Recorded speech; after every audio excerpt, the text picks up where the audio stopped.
New year party में भारत की जनता ने नया रिकॉर्ड बनाया है। 1800 करोड़ की दारू पी के धमाल मचाया है। ये कलयुग की जनरेशन है, कुछ समझ ना इनको आ रहा है।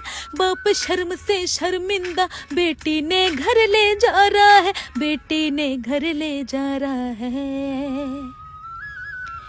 नशे में धुत सड़कों पे पड़े बच्चे का भविष्य बर्बाद है। माँ बाप तो थे भगवान बराबर, पर ये तो शैतान है। अनिरुद्ध आचार्य की बात सही, क्यों लगी थी सबने मिर्ची रे। स्त्री ही ने देवी का रूप कहे और वही नशे में डूबी है। कुछ ऐसे लोगों की वजह से ही सब महिलाएं बदनाम हैं।